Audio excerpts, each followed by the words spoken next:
skin care ကိုလည်းရေခဲတက်တာထဲမှာထည့်သိမ်းလို့ရလားလဲရှိသမျှ skin care တွေအကုန်လုံးရေခဲတက်တာထဲကိုထည့်သိမ်းချင်တာနဲ့တူတယ်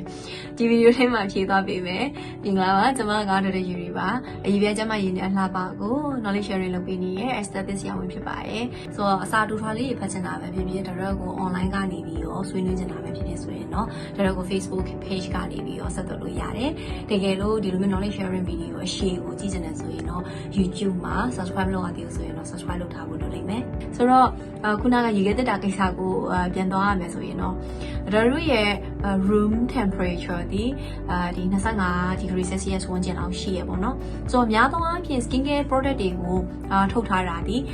20 degree ကနေပြီးတော့25 degree ဝန်းကျင်ထဲမှာထားလို့ရအောင်ဒီ room temperature ထဲမှာထားလို့ရအောင်သူတို့ထုတ်ထားတာပေါ့နော်ဆိုတော့တော်အားကြောင့် skin care တွေတော်တော်များများဝယ်ပြီးပြီဆိုရင်တော့တို့ကဒီအခန်းထဲမှာပဲဒီတိုင်းလေးပဲထားတာပေါ့နော်ဆိုတော့ဒီလိုမျိုးနဲ့ထားလို့ရအောင်ပဲသူတို့ကထုတ်ပို့ထားတာပေါ့ဆိုတော့ဒီ fridge ထဲမှာပေါ့နော်ဒီရေခဲတက်တာရဲ့ room temperature ကကျတော့1 degree Celsius ကနေပြီးတော့အလုံးစုံ7 degree Celsius လောက်ထိရှိရပေါ့ဆိုတော့အေးသွားတာပေါ့နော်အေးသွားတော့ဒီ room temperature မှာထားနေတဲ့ဟာကိုဒီအေးကန်းထဲကိုပြောင်းလိုက်တဲ့အချိန်မှာဘာတွေပြောင်းလဲသွားမလဲပေါ့ဘယ်ပစ္စည်းတွေထည့်လို့မရအောင်လဲဘယ်ပစ္စည်းတွေထည့်လို့ရတယ်ဒါဒီမှာပြပေးသွားမယ်ထည့်လို့မရတဲ့ပစ္စည်းတွေကကျတော့ white base solution တွေထည့်လို့မရအောင် white base ဆိုအစီကိုအခြေခံထားပြီးတော့လောက်ထားတဲ့ဟာတွေကိုထည့်လို့မရအောင်ဆိုတော့မြင်အောင်ရှင်းရှင်းလေးပြောရမယ်ဆိုရင်ဒီအစီတို့ဒီကလီစာတို့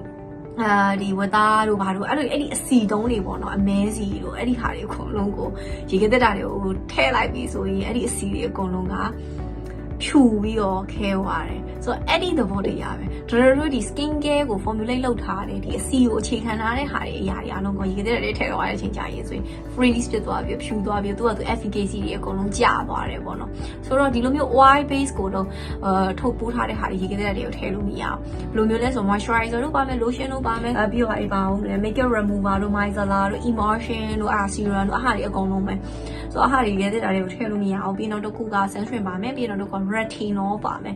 ဒီ product တွေကကျတော့ဒီ fragrance ကိုထည့်လို့မရအောင်ဒါပေမဲ့ fragrance ကိုထည့်လို့ရတဲ့တချို့ product တခုရှိရဘယ်လိုမျိုးလဲဆိုတော့ vitamin C ထည့်လို့ရ vitamin C ကပိုကောင်းတယ်သူကခူးဖြစ်တဲ့နေရာမှာထားလေ vitamin C ကပိုကောင်းလေပဲသူက shelf life ကိုတော့မှပို့ပြီးတော့extend လုပ်ပေးနိုင်တယ်ပေါ့နော်ပြီးတော့တစ်ခုကကျတော့ She-Max တွေဒီ hydrate max တွေကိုထည့်ထားလို့ရတယ်ပြီးရင်တော့တစ်ခုကကျ eye cream လေးထည့်ထားလို့ရပြီးရင်တော့တက်လေဒီကွာရှာလောက်တာလေးလေဒီ jade roller ဒီဟာလေးတွေပြီးရင်တော့တစ်ခုက jade roller လေးတွေအဲ့ဒီ facial tools လေးတွေကိုလည်းရေခဲတက်တာထဲမှာထည့်ထားလို့ရတယ်